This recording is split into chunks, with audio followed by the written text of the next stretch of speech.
Welcome back to the last one. You're very happy to have Julie Rasmusen who tells about THR. Hello everyone, thank you very much. Thank you all for sticking in that for the last talk of the day. First of all, you can find the slides on the schedule under my abstract. I uploaded them to there. So if you want to I'm going to be talking about THR of Poincaré categories, which is the main topic of my PhD. But because I know it's late and it's a wonderfully broad group of people, I won't go into many details. I would like to give an overview of where the theory is today and why it looks like that. So first of all, one key thing is that this infinity here is not going to be important. So if that made you nervous already, don't worry about it. But things of the same works also for infinity categories. And I would love to discuss it with people. Okay, so first of all, motivation. I feel like as I would call myself a homotopy theorist, which means I would put two things here.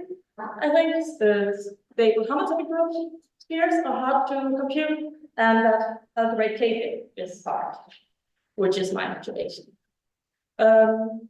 But again, because we're such a broad group here, I thought that I would actually start off by giving a bit of motivation for algebraic K-theory. So everyone is on the same page of where this actually came from and why it looks like it does. So motivation, a little sales pitch, I guess. So K-theory is in general connected to a lot of different areas like geometry, topology, algebra, and number theory. And the general idea of K-theory is that you take some algebraic, arithmetic, or geometric objects, and you get out some K groups. And these K groups will contain some detailed information about the objects that you started with. And there's a lot of cool stuff. Maybe some of it will make you think, oh, maybe it's worth thinking about. K-theory has been very prominent and very important when looking at Whitehead torsion and Whitehead groups, as we heard about yesterday. In particular, as cobordism theory, it's connected to motivic homology, in particular, specifically THR groups. It was used and actually also arose when the Green-Rock theorem was formulated, and it played a crucial role in the second proof of the Atiyah-Singer index theorem. And furthermore, it was also one of the very early examples of a so-called extraordinary cohomology theory. Okay, let's see what it actually is. So, a little history time. So, K0 was constructed first and studied first by Reeh in 57, and it's from him that we have the letter K for class, the German word. And it came to be while he was formulating the Green-Rock theory. And as you see before, like, there's many different inputs we could take from K-theory, but just to streamline the talk, let's focus on the case where we're considering a ring. So for a ring R, we can consider the collection of finally generated projective R matches up to isomorphism, and this turns out to be a commutative monad. We can therefore, as was also used a bit in the previous talk, consider the Gründlich group of this, or the group completion. And denoted this to be K0 of R. So we have formally added in the differences. Okay. So like the idea is that here we actively forces the exact sequences to be split.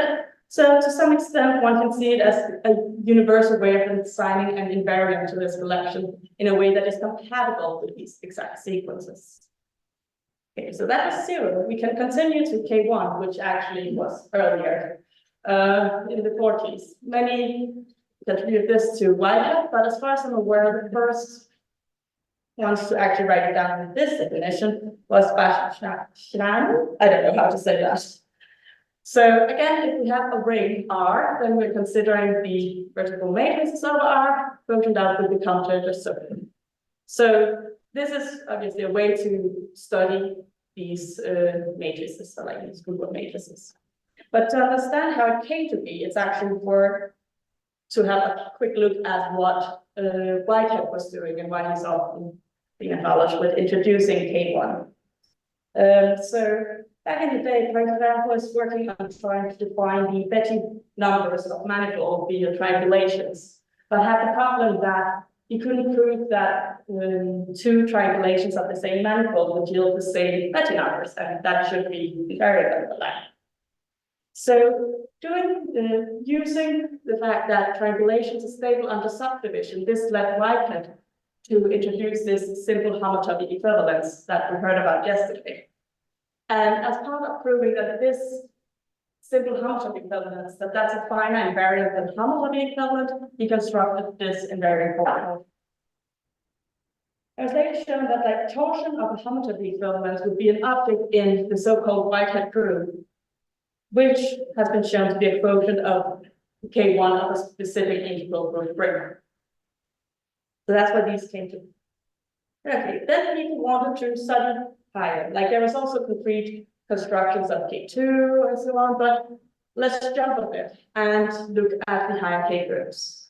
So these are due to Will, and he had two attempts. First, the bus construction that turned out to not recover K0, but otherwise being the same, and then the Q construction, and that's from 72. And one of the key things he realized was that we needed to look at a more categorical input instead of just the ring. So it still has its roots in the index K0, but it uses a category instead of just directly an abelian group.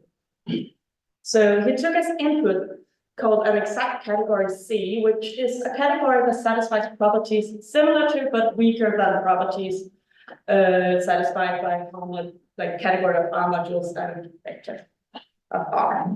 And from that, he constructed a new category called QC, Q for Will, where it has the same objects as C, but the morphisms are the short exact sequences. So when we're taking the Windic group, we like forces these exact sequences to split. Here it's out to take the exact sequences as like a structure from the beginning. And from this, he defined K of such an exact category to be loop of the classifying space of Q of C. And this loop is to fix infin. Because when we take the homotopy groups of this space here, it turns out it recovers K0 and K1. So that's how the higher K groups came to be. So Help and I have an idea of how these basic constructions are defined and constructed and the order they came in. So back to the fact that K-theory is hard to compute. So one would think, oh, let's look at the integers. That's the thing we like to study, right? But the integers, like the K groups of the integers, are studied, and we have a lot of information about their torsions and things like that, but they are not fully computed. As you can see here, for n greater than 5, that's a question mark to some degree. But okay, one would think then K0 should be the easiest one, right? But if we consider a number ring R, then it turns out that K0 of R will be the integers plus the R, where CR is the ideal class group, which is a difficult object that is studied in number. So even on the simple case of K0, this is hard to actually properly understand and compute. So in an attempt to try to get some more computations of K-theory, people found another tool. So it was introduced by Buxted in the mid-80s, motivated by conjecture of Goodwillie that there should be an intermediate theory between K-theory and Hochschild homology. And they introduced an invariant called Topological Hochschild Homology, THH. And this is another invariant that is a bit easier to work with. It has more structure, but it's still hard, but it's better. And the intuition I personally like to have is that, at least the commutative ring objects, we're tensoring it with the circle. And the reason this can tell us something about K-theory is due to the so-called trace map, which will go from K-theory to THH of R. And this might not be an equivalence, but due to a result by Dotto and Cartier from '96, we can in some way think of the difference as being locally constant. So computations on one side can lead to computations on the K-theory. Okay, so if we want to try and compute K-theory, we can try and do it through THH of R. But we're mathematicians, we like to generalize, so we could ask the question, what happens if we add something that looks like complex conjugation to a ring R? What kind of structure can we then expect to see on the K-theory? And this leads to what's called pointed bit. And in that situation, we also have a version of THH called THR. But okay, so when solved, we needed a more categorical input. So of course, people have gone along and looked at what if we put in a stable infinity category. And that way has also been studied. And again, we have phrase and THH and all the lovely things. Then the question is, what if we want to do both things at the same time, both take in these complex conjugation and infinity categories? Well, the answer is Poincaré infinity categories, which is what I work with, together with equivalent bit and trace to THR. Okay, so I will focus on the place that goes from K-theory to equivalent bit and then to Poincaré. And if I have time in the end, hopefully I'll say a bit about THR of Poincaré categories. So, what kind of structure can we expect to see if we add something that looks like complex conjugation to our ring? Okay, well, K-theory could have a lot of inputs, so we could start by seeing what if we do K-theory for vector bundles and actually add a complex conjugation, what kind of structure do we get? So if we start with a complex vector bundle, EX, then we get these isomorphism classes, direct sum, and we can again take the big group of this, which is K plus 0. And again, by considering some categorical data, one can get not a space, we prefer spectra here, complex K-theory. So that's the role of the K-theory space, or K-theory spectrum. Okay, so what happens if we add on the complex conjugation? Well, first of all, we get a C2 action on these billion groups, and it gives us, furthermore, a map on the K0. But the interesting thing is that this map actually lifts to the K-theory spectrum and gives us a C2 action on it. Okay, all right, nice. Complex conjugation lifts to C2 action. But we can continue. We can add more structure. Why not? So we could add in a perfect duality on E, between E and its dual, and we can have a C2 action on X. And in that case, okay, we get the structure of C2 macupunctures, won't be relevant here. But the interesting thing is that now suddenly we don't just have K0 of X, but this actually leads to what's called a TS-real K-theory, which has as object both like isomorphism classes, both of the vector bundle and of the dual. And these two K-theories are connected with these two maps, the restriction and transformation. Where the latter is the interesting one we'll see again later, that takes a vector bundle E and sends it to E plus E dual, and then gives it the so-called hyperbolic duality. And now this K-theory spectrum is not just as a C2 action, it is a genuine C2 spectrum. And the reason this is interesting is because this new structure we have on the spectrum, we can use to actually get a lot of information out of it by cutting it up using our different actions. So a quick equivariant notions that we'll be interested in. So if we take the case of just an abelian group with a C2 action at T, we can define the orbits to be A minus TA minus A. We can define the fixed points to be those objects which are fixed by our action. And between these, we have a norm map taking A to A plus TA. When we take the that turns out to be the zero topological model. Okay, but I don't have groups, I have spectrum. In that case, let's just pretend it's the same and put the word homotopy in front. So homotopy orbits and homotopy fixed points. And we still have a norm map, and when we take cochrane along that, we call it the tape construction.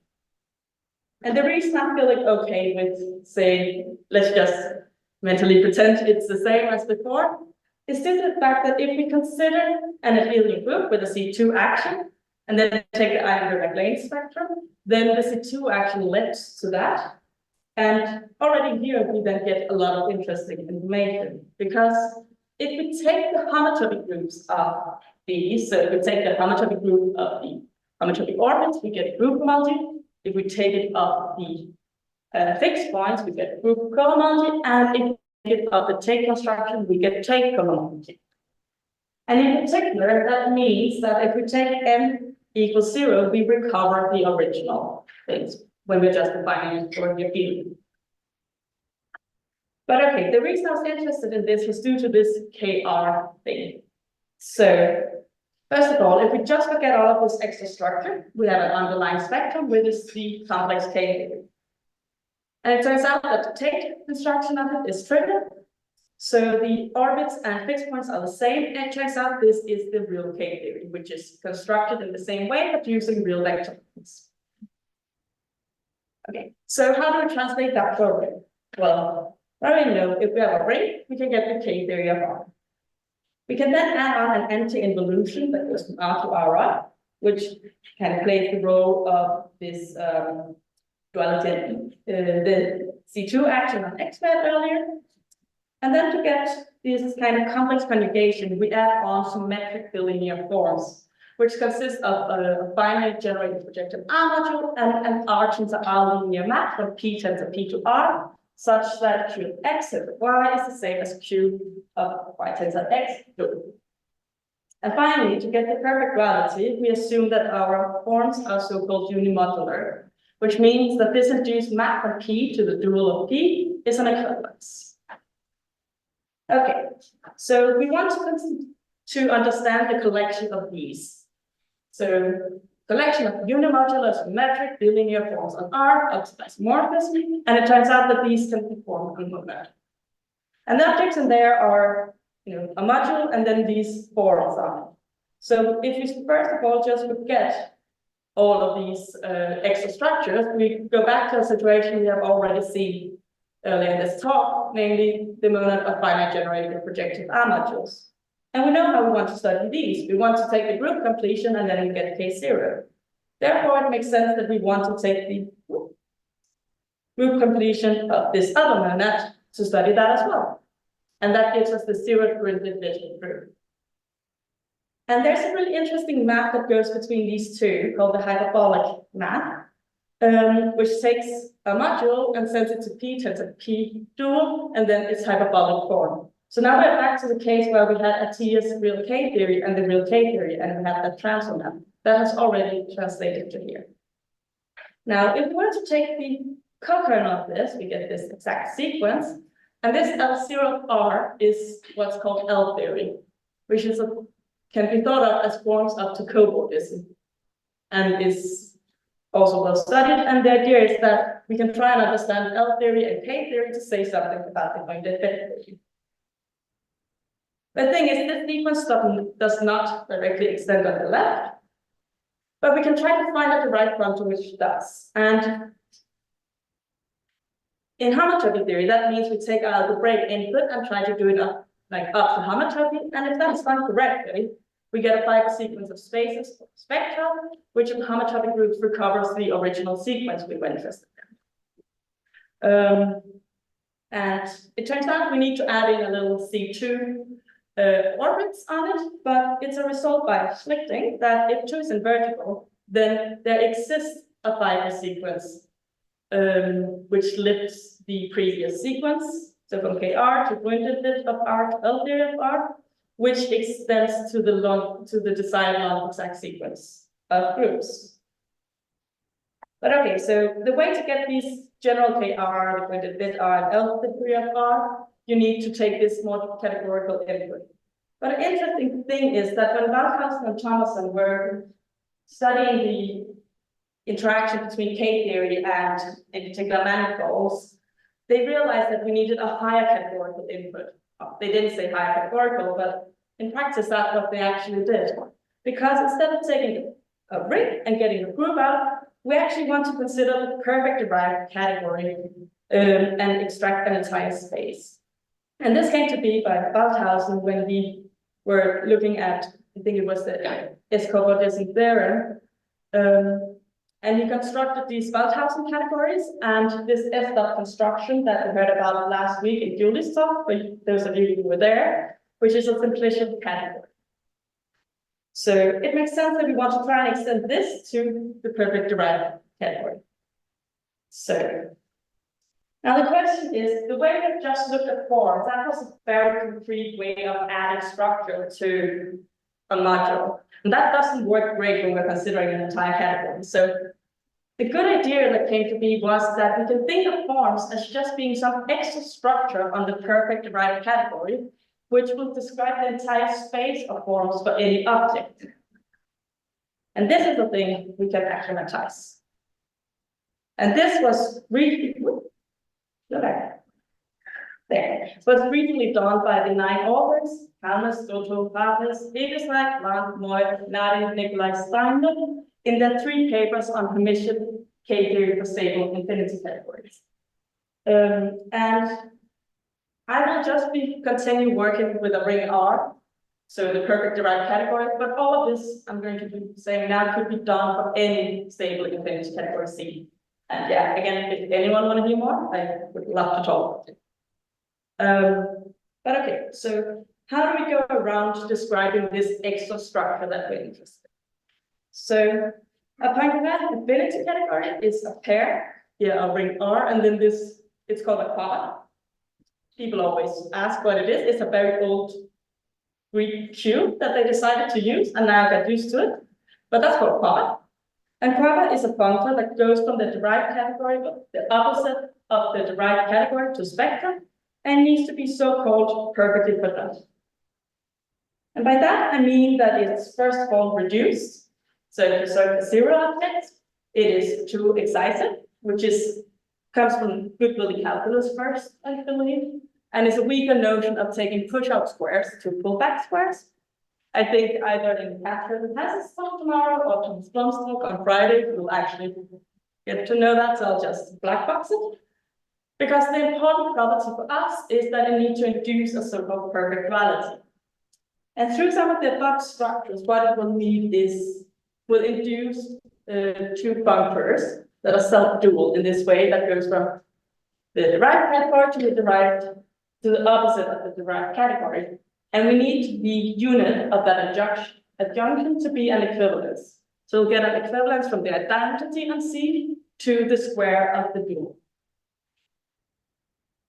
Okay, so what does this have to do with forms?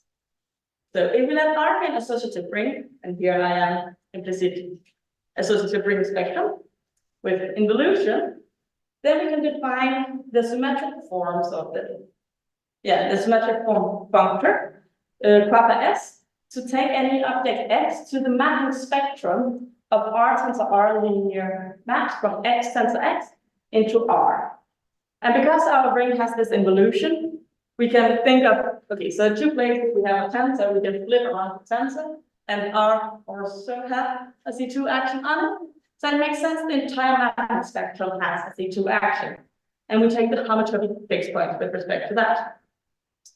Still doesn't look a lot like forms, but we wanted a space of forms for each object. And the way that is done is by taking, so if X is an object in the category, then an object in the infinite loop space of the image of our perfectly quadratic functor is what should describe the forms. And in this case, loop infinity of the mapping spectrum is the mapping space. So we get that an object in there, Q, will be this R tensor R linear map from X tensor X into R that exactly satisfies the properties that we have with symmetric forms earlier.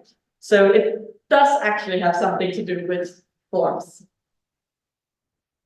And again, now using this higher categorical input, it was proven by the 9 authors that we can get this desired fiber sequence now in spectra. But moreover, first of all, just note that the 2 invertible is now gone. And that was one of the key reasons that a lot of them at least, embarked on the little journey of those many hundred pages. But also, earlier we had this KR that we cut into pieces to understand more about K-theory. And they have actually proven that there exists a C2 spectrum KR, for any infinity category, where the underlying spectrum is just the K-theory of it. And then if we take what's called general fixed points, which another flavor of fixed points, but that works very well with limits. We get the equivalent spectrum.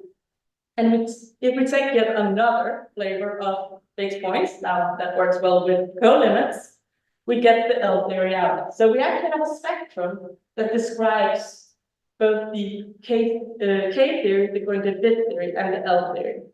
And this sequence up here, depending on what quadratic functor you give it, can say, like, generalizes earlier results, including different forms of Brzezinski's L theory.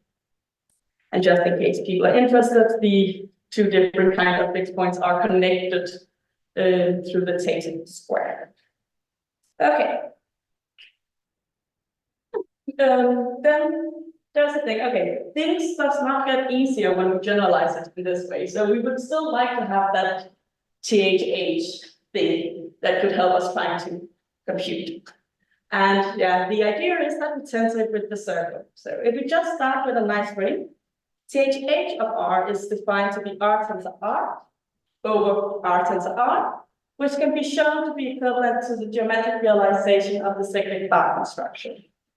And by being careful, one can show that it can look like this. We can think of it as the geometric realization of this simplicial object that takes M and sends it to R tensored with itself n times. And due to the simplicial identities we can give it, we can think of it as in a circle. And when we have it in a circle, well, we can try the circle, giving us an S1 action. And sadly, it's a lot harder than that to prove, but it's been done by Bergstedt, Zhang, and Madsen. And the reason, just a reminder, that we're so interested in this is due to the demonstration. The idea is now that we want to refine this THH to a general C2 spectrum, using that we cannot just turn the circle. We could also think of trying to flip it. So we need a little bit of action on R. So we need, let's assume it's a ring with anti-involution. And then we still want to define THR to be R times R, but we wanted to have this form here. And it turns out the correct way to do that is by tensoring over the Hill-Hopkins rather than normal, which is exactly still R tensor R, but that encodes this flip action. And this gives back a C2 spectrum. And the trace map will lead to a trace map of C2 spectra. So from K-theory of R to THR of R. Okay, so THR, R is a C2 spectrum. So, well, that one's also not easy to compute, but we have a C2 action, so we can try and cut this out again. By result, at least in the situation that I normally use it, like from Moi, Patchkoria, and Reeh, we have that the geometric fixed points of this THR of R is the geometric fixed points of R tensored with the geometric fixed points of R. So it only relies on just R, which I think is pretty great. But okay, so all of this is for ring spectrum. I don't have ring spectrum. I have stable and bin categories. So what do we do now? Well, the good thing is that for each pair of objects in the category, we have a mapping spectrum. So due to some work I previously mentioned for others, we get an idea of how it should look. So first, the intuitive thing, and here see the notes that mapping spectrum. Oh, we want to have n mapping spectra tensored together. But okay, we want a circle and want to be able to flip it. Turns out we need to add in n more, where we have the dual, we have this perfect duality. And then we need to add in two connecting mapping spectra. And then we're not interested in just for the specific fixed objects, but we'll take a code where the nth term is this code. Okay, this is a big thing. So we can try and look at how it might look for geometric fixed points. And the idea here is that we can get to cut off a lot of it, like the entire left side where both entrances have the dual. We can remove that, and we no longer expect a C2 action. So it's okay, it's not in a circle anymore. So we can exchange the n, like the dual of Cn plus 1 with the dual of Cn, and same at top, and then the geometric realization. And it's supposed to look like that. So it's supposed to be the geometric realization of the simplicial object. And finally, this is where I get into the picture, because this is what I've been working on. I've proven that there exists a functor that goes from point blank into categories into spectra that has exactly that form of object-wise. Just to put it into context from the earlier things, we get that through a resolved Morita invariance that are shown in this case. We get that the geometric fixed points of THR of R, when we equip it with a general symmetric quadratic functor, we recover the earlier result, which is what would be expected. Now, I didn't introduce the general symmetric for you, but if we take the symmetric, then it will be the take construction tensor with the geometric fixed points, which is not so as arbitrary as it might seem, because the take construction here is equivalent to the geometric fixed points of the Borel completion of. Yes, and that is it. Thank you all for listening.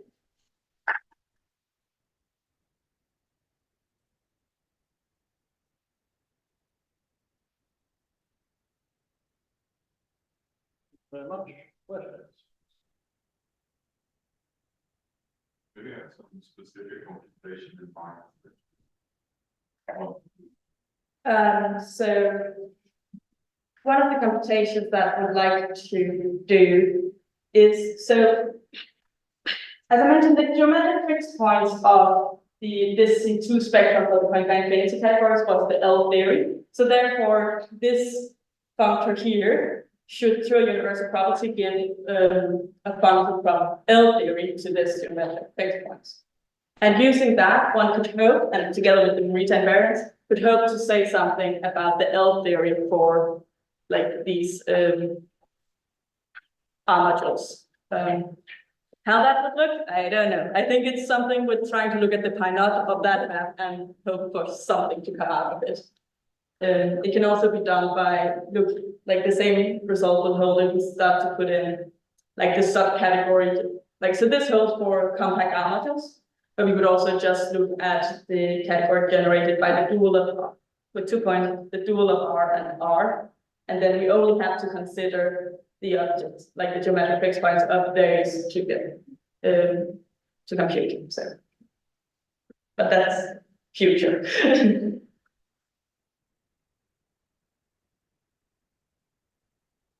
So, if there are any more questions, let's try again.